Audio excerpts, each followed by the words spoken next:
थोड़ा इतनी बड़ी हेलो तो टेंशन था, लेकिन मिलिंद जी ने और आनंद जी ने मुझे गाना भेज दिया और जैसे उन्होंने पायलट गाया था और धुन इतनी प्यारी थी और समीर जी की जो लिखावट, तो क्या बोलते हैं ना, कुछ कुछ जब चीज़ कुछ अच्छी होनी रहती है तब भगवान सब एक टीम बना देते हैं।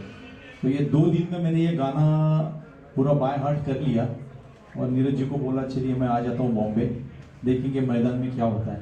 और जब पता चला अलका जी गाने वाली है, पहले तो अलका जी आई नहीं थी इसलिए अच्छा हुआ कि मेरा गाना हो गया पहले। लेकिन फिर उनको भी अच्छा लगा गाना, फिर आप सब लोगों ने इतना अप्रिशिएट किया, थैंक यू वेरी मच। लेकिन एक अच्छा एक्सपीरियंस हुआ एक अच्छी टीम के साथ काम करने में, और ये ऐसे लीजेंड्स ऐसे होते नहीं है। मैंने देखा समीर जी इतने गिनीज बुक में लिखा है, लेकिन इतने सिंपल, मैं करीबन तीसरी बार मिल रहा हूँ सर को, लेकिन एक क्या बोलते हैं ना, जो बड़े होते हैं वो कभी दिखाते नहीं है कि क्या है, लोग उनको पहचानते हैं।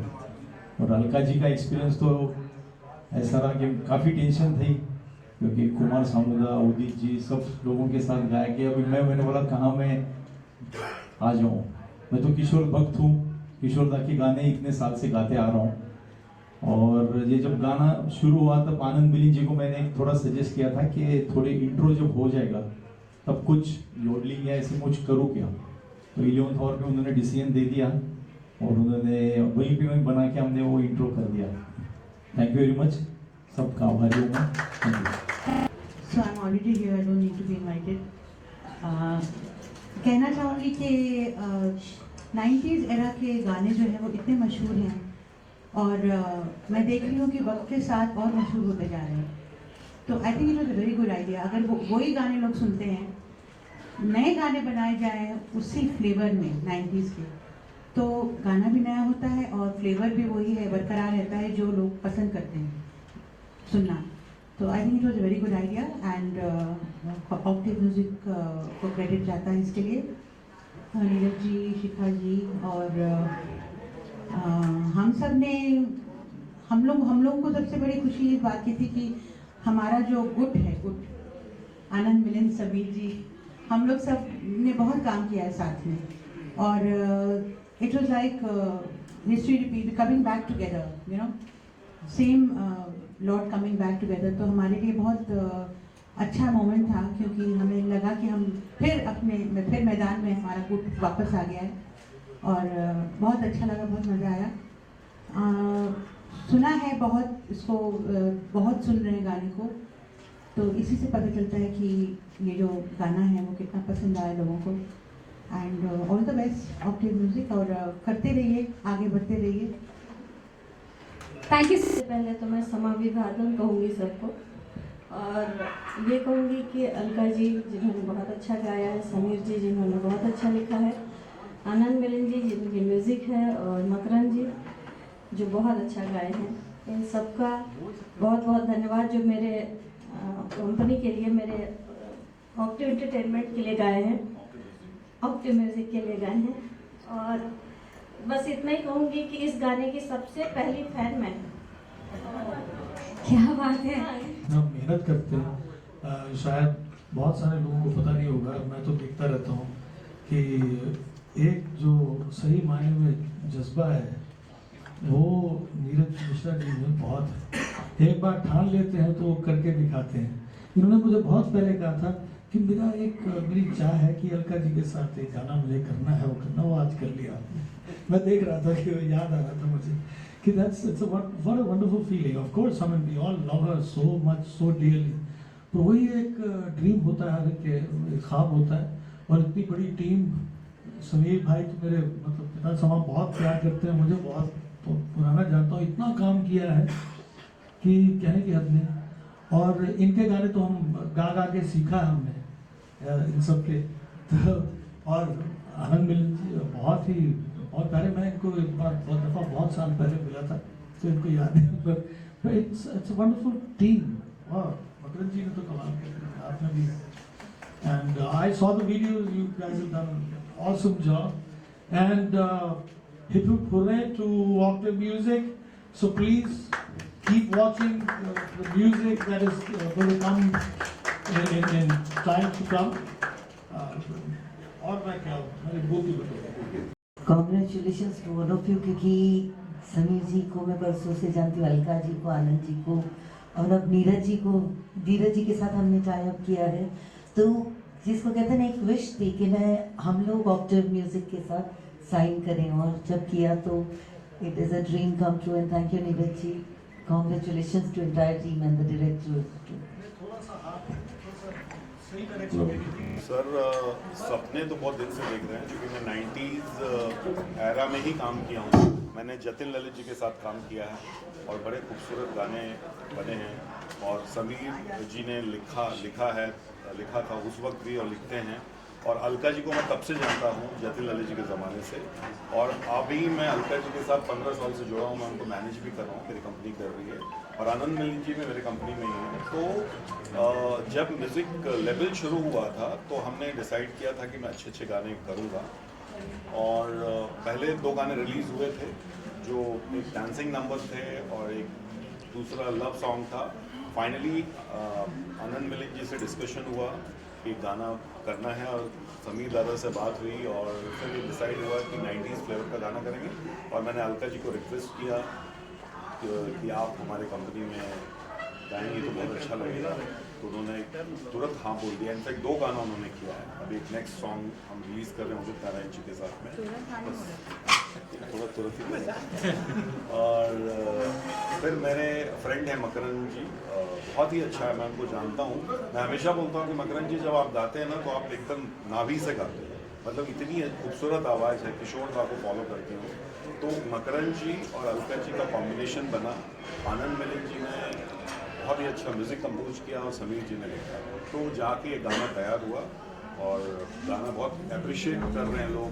बहुत अच्छा चल रहा है. मोर देन 1 मिलियन क्रॉस कर गया है. होपफुली और अच्छा होगा. Thank you. Alka ji, it's all the time. How nostalgic was it for you to be taken back, transported back to the 90s by singing this melody? Yeah, it was very nostalgic because सबसे बड़ी खुशी मुझे ये थी कि I am working with the same team. Anand Milind, Sameer ji, और of course Makarand ji was a new entry in the team. But तो वो जो हम लोग रिकॉर्डिंग करते थे पहले, जो माहौल था, वही माहौल बहुत सालों बाद यहाँ मुझे महसूस हुआ. और हम लोग का कंफर्ट लेवल इतना है सालों से, और मतलब हम लोग हंसते खेलते पिकनिक की तरह हो जाता है काम. उसमें कुछ डिस्कम्फर्ट या कोई भी तरह की झुंझलाहट कुछ नहीं होती. तो it was very very nostalgic, and I hope ये सिलसिला चलता है. समीर जी, जब आप इंडस्ट्री में आए थे, ऐसा एक सपना देखा था कि एक दिन आपका नाम Guinness book of world records में आ जाएगा? मैं तो सबसे पहले डर रहा था कि नीरज कहीं ये नहीं बोल दे कि मैं बचपन से आपके गाने सुनता आ रहा हूँ.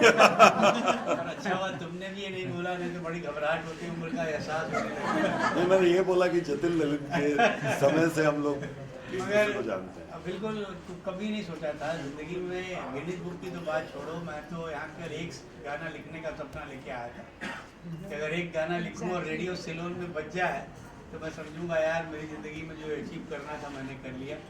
और जो कुछ किया मैंने नहीं किया, कोई और ताकत थी जिसने करवा लिया. और हम सारे लोग जो हम क्रिएटर्स होते हैं, हमारी सारी बात जो है वो सब उस पर डिपेंड करती है. इसीलिए लोग बोलते हैं कि वी आर गॉड गिफ्टेड. तो कहीं वही करवाता है, और उसने करवा लिया, सब हो गया. मैं तो ज़िंदगी में कोई कुछ एक्सपेक्टेशन थी ही नहीं मुझे. मैं बिना लक्ष्य के आगे बढ़ रहा था. केवल एक ही जुनून था कि मुझे काम काम और काम करना है.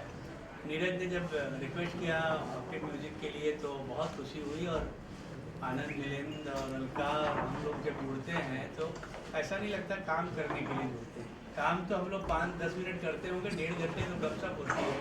इतनी सारी यादें हैं, इतनी सारी बातें हैं कि कहानी के बाद कहानी, कहानी के बाद कहानी चलती रहती है. मकरन जी की आवाज़ सुन के मैंने इनके स्टेज परफॉर्मेंस के बारे में बहुत कुछ सुना था, मगर पहली बार इनको यहाँ गाते हुए देखा. और जब ये गाना मैंने सुना तो मैं बहुत खुश हुआ. एक सबसे अच्छी बात जो इनकी लगी कि जो भी इनकी आवाज़ है, जिस तरह की भी इनकी आवाज़ है, उसको इन्होंने दिल से गाया. आपको देख के वीडियो में लगता है उन्होंने एक एक शब्द को, पूरी कंपोजिशन को एंजॉय किया। तो जो काम आप एंजॉय करके करते हो काम अच्छा ही होता है। तो मेरी बड़ी बधाई है और मैं सबको दुआ करता हूँ कि आप लोग इसको पसंद करें और इस पूरी टीम को आगे लेके जाएं। आनंद जी, 60 से 90 के दशक का पीरियड एक मेलोडी था, गाने अभी भी याद करते हैं। वो आज के गानों में मेलोडी क्यों मिसिंग है, क्या वजह है आपके हिसाब से? पता नहीं, मेरे ख्याल से बहुत सारे कारण होंगे। एक तो बहुत से लोग कहते हैं कि टू मच ऑफ इंटरफेरेंस, क्योंकि 60s का आपने जिक्र किया तो जी हाँ। तभी मेरे डेडी थे पिताजी आपके, जी हाँ, चित्रगुप्त जी वॉज वेरी एक्टिव। एग्जैक्टली, जी हाँ। तो वो उनके ज़माने में मैंने कभी म्यूज़िक सिटिंग देखी नहीं थी।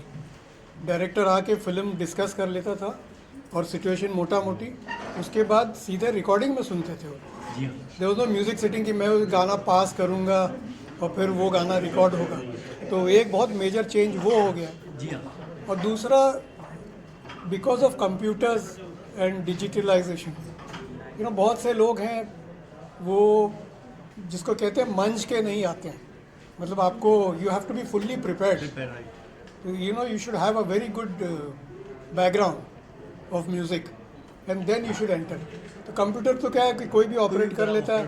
तो मैं हमेशा कहता हूँ कि आज ये हो गया कि कंप्यूटर आपको ऑपरेट कर रहा है, होना उल्टा चाहिए। तो this can be one of the reasons. Makarand ji, wonderful singing. Kishore da का कितना चार्म है आपके हिसाब से इस गाने में? ये गाना जब मैंने गाया तो मैंने पूरा ओन वॉइस बोलते हैं ना, आपको वो नज़र आएगी। लेकिन मैं जब स्टेज पे गाता हूँ तब किशोर दा की वॉइस में गाता हूँ, गाने की कोशिश करता हूँ। क्योंकि किशोर दा का गाना गाने के लिए मुझे 10 जन्म लेने पड़ेंगे, लेकिन मेरी कोशिश रहती है हमेशा कि किशोर दा के स्टाइल में योडलिंग करूँ या करूँ। लेकिन ये गाना जो जब दिया और इतनी अच्छी टीम मिली, एक मेरा जो सपना था तो स्टेज पे गाता था, और समीर जी, आनंद मिलिंद जी और अलका जी, कभी मैंने सपने में भी सोचा नहीं था कि अलका जी के साथ मेरा डुएट होगा। सपने जो देखे थे आज सच हो गए, सच हो गए। सच हो गए। तो वो सच हो गया। और जैसे समीर जी ने बताया कि ये कोई पावर रहती है, ये सब टीम जमा के काम होता है और एक अच्छा काम होता है। बस मुझे खुशी है। और नीरज जी से पहले बात हुई थी, तभी नीरज जी ने बताया था कि आप अच्छा गाते हो, मैं कभी मौका आएगा तो आपको ज़रूर गवाऊँगा। और उन्होंने अप्रोप्रिएट मुझे सिलेक्ट किया और ये मौका मिल गया। Thank you very much. Alka ji, जाने से पहले कुछ गुनगुना सकती है हमारे कैमरे के लिए आप? क्या गुनगुनाऊं? ये गाना सपने जो देखे थे प्यार में सच हो गए, आँखों से आँखें मिली, कुछ हुआ दिल खो गए, कर लिया फैसला कभी ना होंगे जुदा, कर लिया फैसला कभी ना होंगे जुदा। Thank you so much.